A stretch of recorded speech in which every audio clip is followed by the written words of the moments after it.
we learn about them in Little Red Riding Hood and The Wolf and the Three Pigs, and we're taught that they are bad. They're things we don't want around. Today we'll talk about how they are important to our environment. Wolves were recorded here in the 1700s. They were all over the United States, except for in extreme desert regions.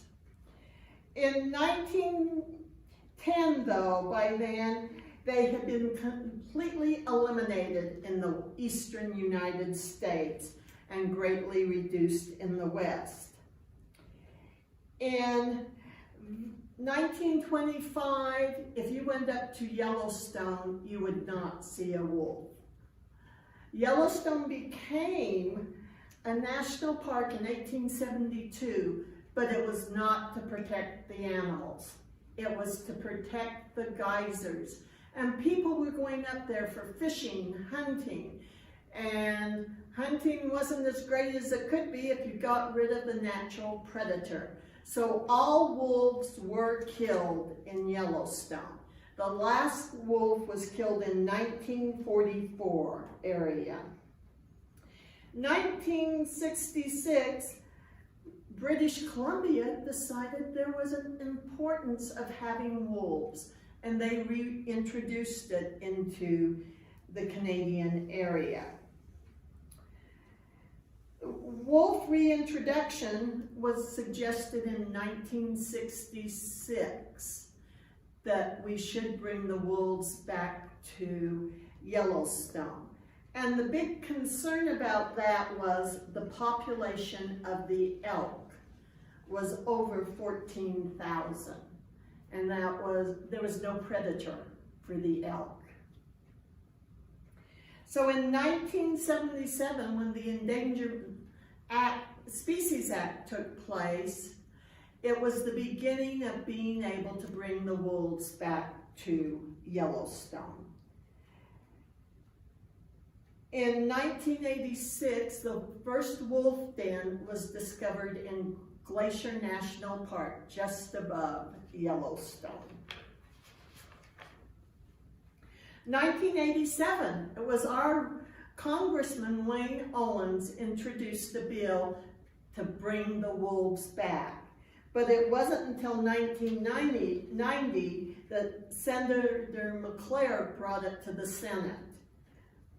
By 1992, it was thought a good idea to bring the wolves back to Yellowstone.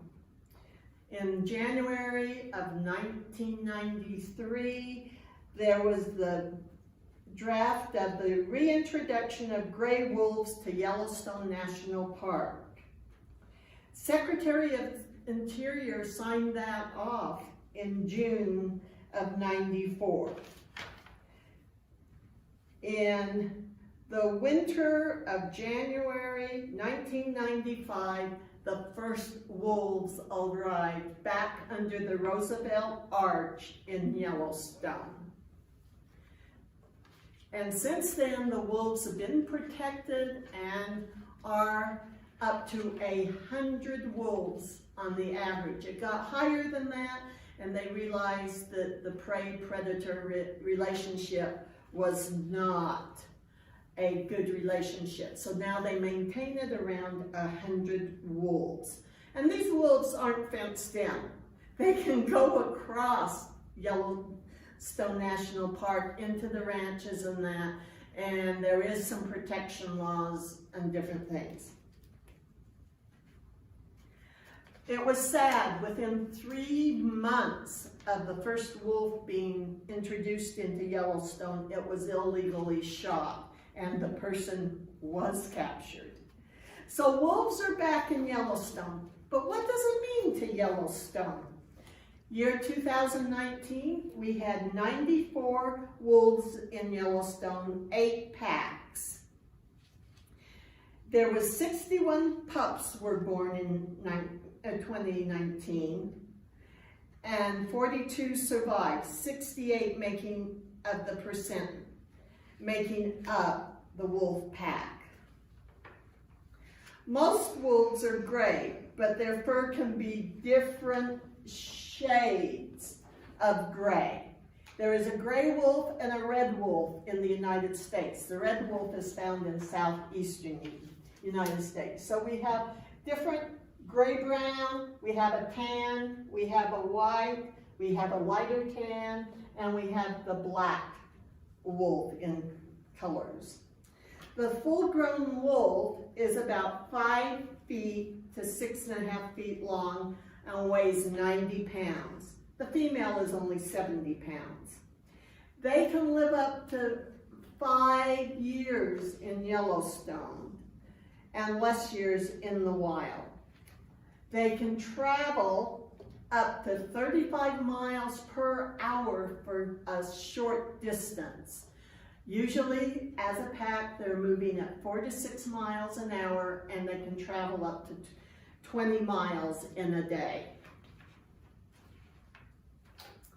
We have our pups, the wolf pups. At birth weight, they weigh 1 pound. They're born in a den.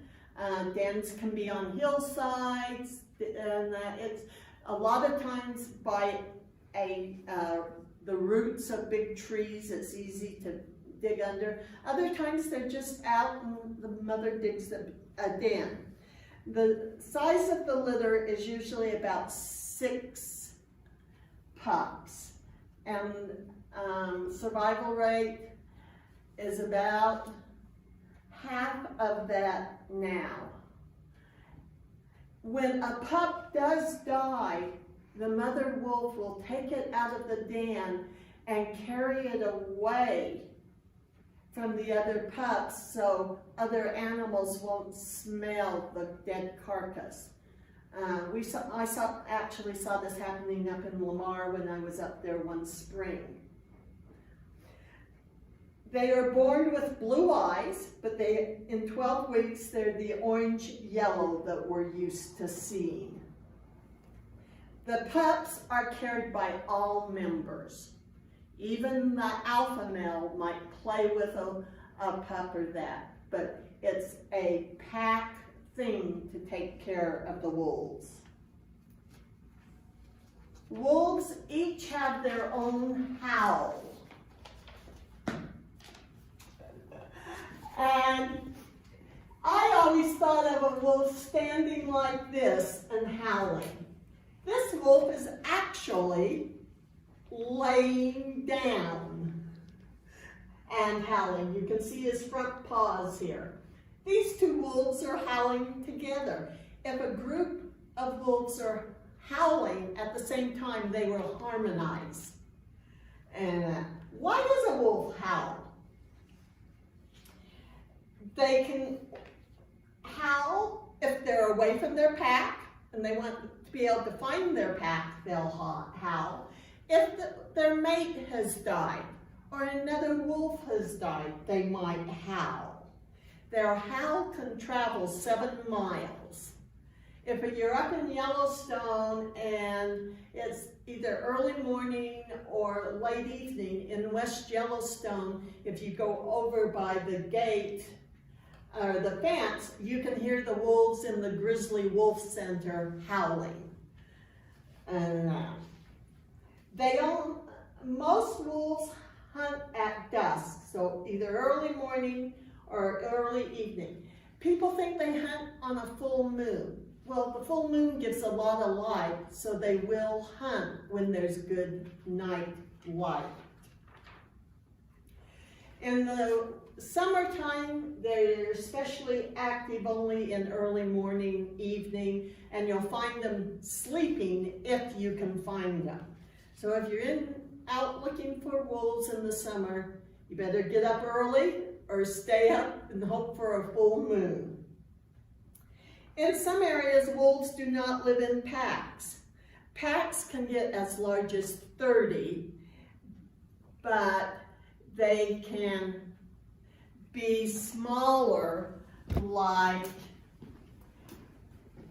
4, 6, 9. And here's a pack of wolves playing. And then we've got a pack of wolves right here looking out over something, watching something. Wolves will prey on moose, deer, beaver, rabbits. The wolves will approach a herd, causing it to stampede, and then the sick, weak, or the younger ones are left behind. You will not see a wolf attacking a grizzly. I was in Yellowstone one time in May, and there was a dead bison in a field, and the wolf pack was there eating off of the carcass. Then the grizzly bear came. The wolves left, and after the grizzly bear left, they came back. And that's one of the things where the wolves probably, the bison had died of winter kill, but the wolves are important to the grizzly, especially in the spring when they've been hibernating and need food. If a wolf takes down an elk or something, then the grizzly will come, and just his walking up will scare the wolf away, and he'll be able to get, or she will be able to get food where they don't have a lot of storage right then. Eagles use the carcass that a wolf has killed for food, ravens. So there are other animals depending upon the wolves to kill. We think about wolves and killing, and we talk about it, but you realize these animals, they will try killing 10 times, and only one of those attempts will be successful. So their hunting rate is 10%. Also, the wolf, when it's attacking an elk, which is main food in Yellowstone, can end up with broken ribs, fractured skull. Its injuries are high in their attacking and getting their food. In Yellowstone, the year 2019, they killed 111 elk. 31% were the young, the calves. They killed 38 bison, 42% were calves, 11 mule deer, 3 coyotes, 2 pronghorn, 2 ravens, 1 red fox, 1 moose, 1 mountain lion, 1 bald eagle, and 11 unidentified animals' skeletons. This study was done only over 5 months, from mid-November to mid-December, March, and then May through late July. Other food they will eat, if they have to, is insects, nuts, and berries, but their main food is meat. A wolf jaw and teeth, and you can see right here, I would not be wanting to have him approach me with those teeth. A wolf jaw can exert 1,500 pounds of pressure when it closes down on its subject. And this gives them enough pressure to crush and eat small bones like ribs, and then they can crack open the larger bones to eat. They have 42 teeth altogether, and each side of the jaw has 3 incisors for cutting the flesh, 1 canine tooth, which you see very clearly right here. And the canine is used for piercing and holding on to their food. Then 4 premolars back here, and 2 molars for slicing. So he's got a very forcible hunting tool with a could you imagine 1,500 pounds coming down on your arm? This is a coyote in comparison. And you can see same teeth, just smaller. And the coyote became the predator of Yellowstone. Now that the wolf is back, the number of coyotes have decreased, but the coyote was not large enough to take care of the elk herds that was taking over Yellowstone. Why are wolves important in Yellowstone? Well, it helps control the elk population. Without the elk population being controlled, the willows and the aspen trees would not be growing. I had never thought of it when I went up there every year as a child. You never saw beaver dams. And yet if you go up to our Uintas, you'll see beaver dams, same type of area. The reason being, the beavers had no trees to chew down to make their dams. So there is now 10 beaver dams in Yellowstone, but before the wolves, there was only one.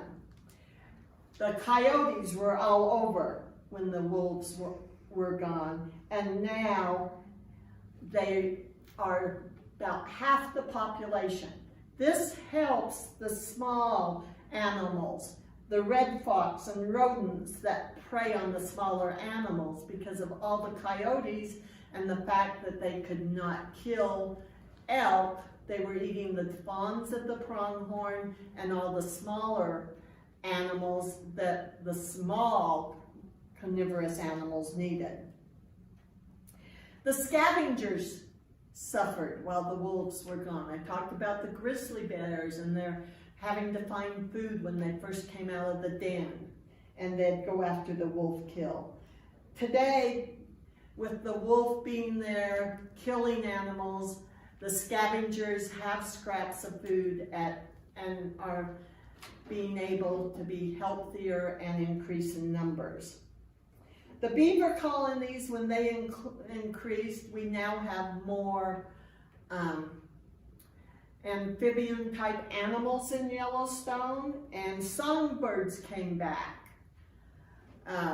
when the trees were growing again. So Yellowstone's a great place to go see the wolves, and just plan on early morning or late evening in the warm summers. And in the winter, Lamar Valley, April, May, you might start to see the wolves coming out of their den with their charming little pups. And so Utah had their first sighting of a wolf in June 2nd of this year. Wolves are only protected in parts of Utah. And the area that this wolf was found, spotted, he was not protected. People wanted them to trap him in that. It's very controversial right here in Utah now with the wolves.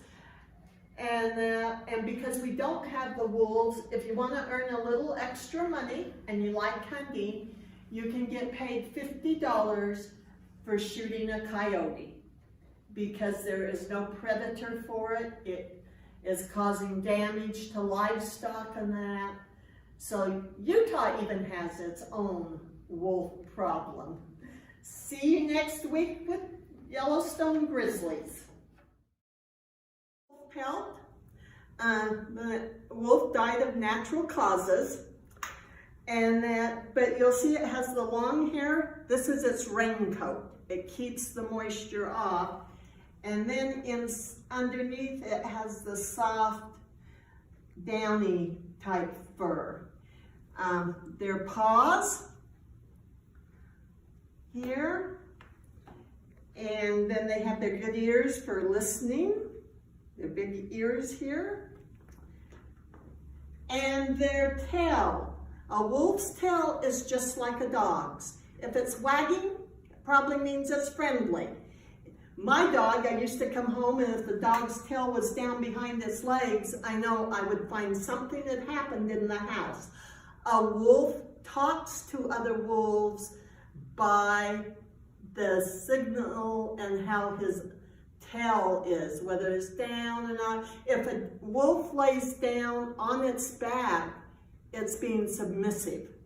And it's saying, don't do anything to me. I'll agree to you, to the alpha wolf. And that. So, anyway, wolf pelts aren't known for coats and that, but a lot of people do use them hunt when they were hunted and that for trophies. Also, here is a mud print of a wolf foot. This footprint was made in May 10th of 1988, and it was a member of the droid pack. And it just happened to leave a perfect casting, so the park rangers made a cast so that people could see. And this is about 6 inches in size.